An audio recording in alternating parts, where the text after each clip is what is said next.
Voilà, alors effectivement, aujourd'hui, nous avons du coup deux nouvelles images qui sont sorties pour la série justement Le Seigneur des Anneaux et les Anneaux de pouvoir.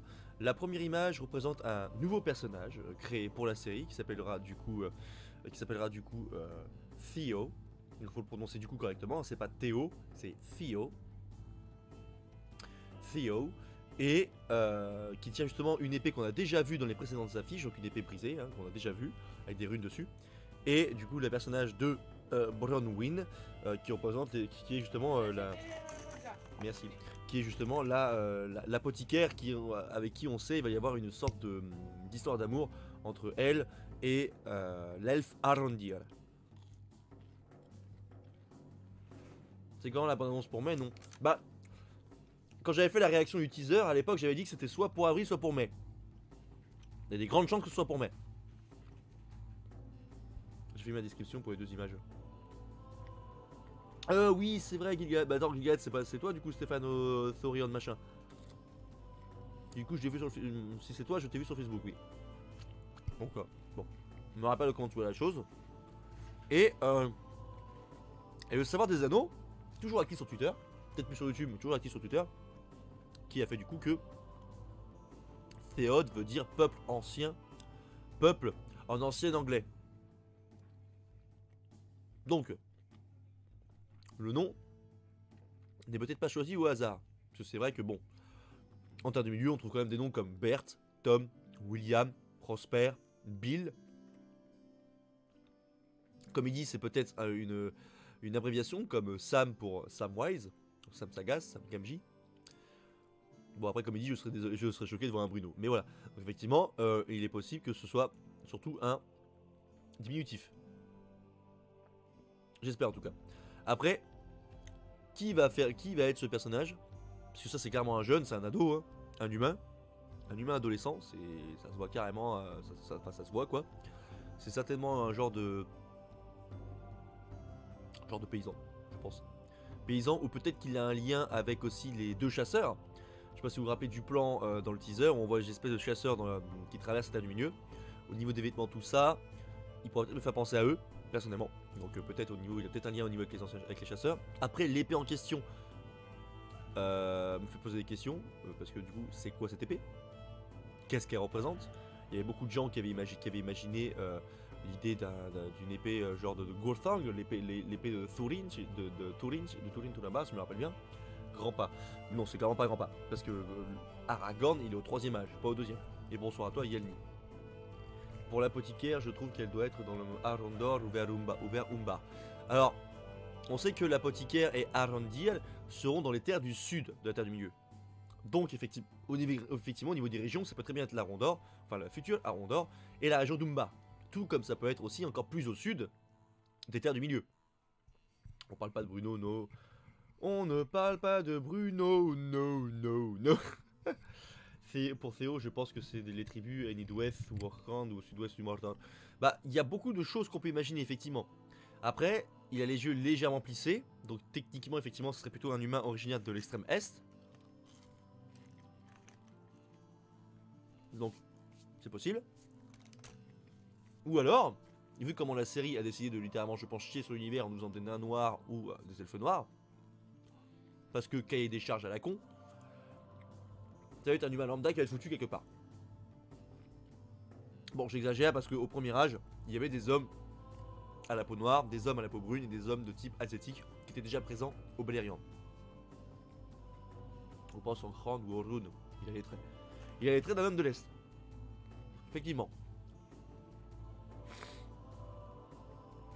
Il a les traits d'un homme de l'Est. Après, c'est l'épée qui m'intrigue. Une arme brisée. Quelque chose en rapport peut-être avec le passé du personnage. Allez savoir. J'espère que Théo c'est un nom de code. Bah, soit c'est un nom de code, soit alors, comme dit le savoir des anneaux, ou soit alors ça sera vraiment son prénom. Et Théod, du coup, en vieil anglais, en ancien anglais, ça veut dire peuple. Donc est-ce que ce sera vraiment son prénom ou est-ce que ce sera un nom de code? Allez savoir. En tout cas pour Bronwyn, bon bah on sait de plus en plus, plus ou moins, enfin on apprend un petit peu plus à chaque fois. Après c'est l'ancêtre de quoi la question, et il faut rappeler que la série du coup Les Anneaux de Pouvoir va énormément condenser l'histoire du premier âge. Parce que justement ça serait con de faire des épées, de faire des humains qui meurent au bout du premier épisode. Pourquoi? Parce que les elfes eux ils sont immortels, le temps passe plus vite, le temps passe normal, le temps passe, les humains meurent, ils font un ou deux épisodes et les elfes ils restent longtemps. Donc il y a un choix artistique. Donc on sait très bien que la chronologie de la Terre du Milieu va être très réduite.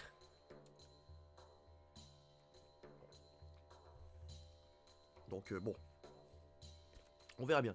C'est une épée brisée, peut-être brisée d'un elfe, mais je vois pas qui c'est. Bah ça peut avoir un style elfique effectivement, mais la lame est noire. Et la lame noire, bah c'est l'épée de Thurin et de Beleg. Si je me rappelle bien son prénom, c'est Gurthang. Un elfe tombé durant une grande bataille. Eh, ça va, mais on fait en sorte que ce soit l'épée peut-être de Fingolfin, le frère de Gadriel qui est mort du coup à la bataille des larmes innombrables. Non, c'est Dagor Bragola. Dagor Bragola ou bataille des innombrables, je sais plus. J'ai une info officielle sur Lindon. Ils vont reprendre l'architecture de Rivendell. Ah, ça c'est cool. Bah, de toute façon, on sait que les showrunners et les créateurs de la série vont garder l'esthétique des films pour justement qu'il y ait une cohérence au niveau des paysages et de l'environnement. Bon, au niveau des armes, je pense pas que ce sera le cas. Mais il va y avoir un truc qui va se faire. Bon appétit, merci Kawa. Viens sur Twitch camarade si tu veux venir voir de quoi je parle. Donc, on peut spéculer pour l'instant. Je pensais à l'épée brisée Narsil, mais ça paraît compliqué. Bah, étant donné que l'épée brisée Narsil, c'est sûr que ce sera pas pour tout de suite. Parce que la série va se concentrer sur le deuxième âge, mais elle va faire 5 saisons. 5. Ce qui veut dire que Narsil brisé, ce sera à la fin de la série, techniquement. Je trouve un peu plus réaliste au niveau des armures numénoréennes. Les armures numénoréennes, on en a pas vu pour l'instant dans ce qu'on a vu. Hein. Niarnaeth Arnodiad, ok. Donc Fingolfin, le frère de Galadriel, meurt bien à la bataille des larmes innombrables. C'est bien ça.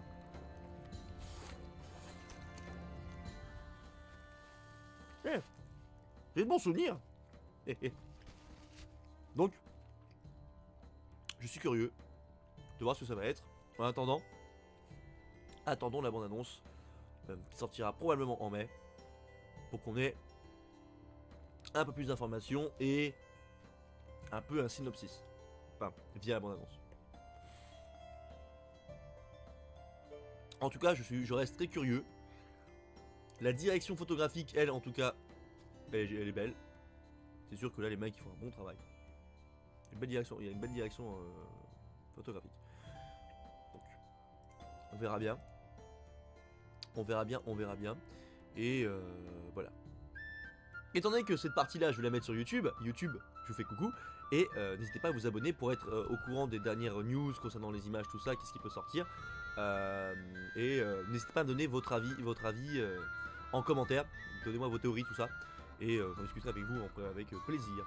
Et du coup, bah, abonnez-vous bien sûr pour ne pas rater les prochaines analyses et des bisous, tout ça. Marie.